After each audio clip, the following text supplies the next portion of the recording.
Hey yo tout le monde, c'est Mister Alpha Wolf, comment ça va? Moi ça va vraiment super bien. Aujourd'hui on se retrouve pour une toute nouvelle vidéo sur le zombie in Spaceland de Infinite Warfare. Avant toute chose, je tiens à remercier Code QG s'ils uploadent ma vidéo puisque je vais leur envoyer et donc ça me ferait extrêmement plaisir. Aujourd'hui on se retrouve pour un tuto pour améliorer complètement le robot N31L qui vous permettra d'avoir en gros l'équivalent tout simplement du gardien protecteur de Black Ops 3 sur le zombie in Spaceland de Infinite Warfare. Donc la première étape consiste tout simplement à récupérer la tête qui se trouve quand vous ouvrez la première porte du spawn tout au fond sur un chariot de glace. Une fois la tête récupérée, déposez-la sur le robot. Alors le robot s'activera et vous proposera la première série de défis. Vous devrez tuer 5 zombies à distance, ne pas passer en baron d'honneur, tuer 5 zombies en sautant, faire 2 éliminations multiples et 5 kills au corps à corps. Après bien sûr, ces chiffres sont susceptibles d'évoluer si vous jouez à 1 ou à plusieurs joueurs, par exemple moi dans cette partie j'étais en solo. Une fois que vous avez effectué les premiers défis, il suffira de déclencher le système KIT qui en gros va propulser le robot dans les airs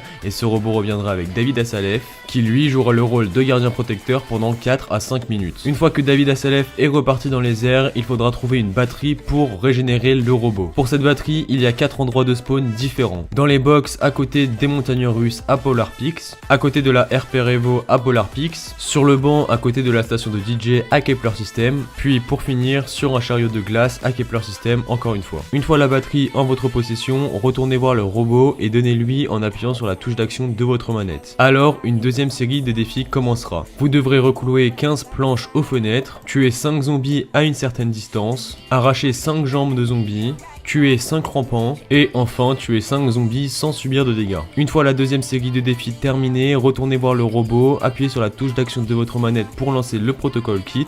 Alors David Assalef reviendra pendant 4 à 5 minutes. Une fois que ce dernier soit reparti, il faudra alors chercher un disque. Pour celui-ci, il y a 3 endroits de spawn différents. Sur une table à outils dans le souterrain, puis juste à côté de cette table à outils sur la table qui se trouve juste à sa gauche, puis encore une fois sur une table en bois dans le souterrain juste après la cuisine. Une fois le disque en votre possession, retournez voir N31L le robot, puis appuyez sur la touche d'action de votre manette pour lui donner. Alors, il vous proposera une série de 5 défis encore une fois. Vous devrez tuer 5 zombies qui vous ont infligé des dégâts, tuer les zombies mis en évidence avant les autres, arracher 5 bras de zombies, tuer 5 zombies à l'intérieur de la zone délimitée, puis tuer 5 zombies avec des tirs dans la tête. Vous devrez donc une nouvelle fois déclencher le protocole KIT. David Assalef reviendra donc pendant 4 à 5 minutes, ensuite il repartira et quand le robot reviendra, il va redémarrer puis il va vous proposer de déclencher le protocole KIT pour 5000 points. Ce qu'il faut savoir sur David Assalef, c'est qu'il vous aide à tuer les zombies mais aussi quand vous mourrez, il vous réanime, donc c'est un peu comme le protecteur civil de Black Ops 3, c'est même complètement la même chose. Voilà, j'espère que ce tuto zombie t'a plu et t'a aidé. Si c'est le cas, n'hésite pas à lâcher un like, un commentaire, à partager la vidéo, mais surtout à t'abonner à notre chaîne.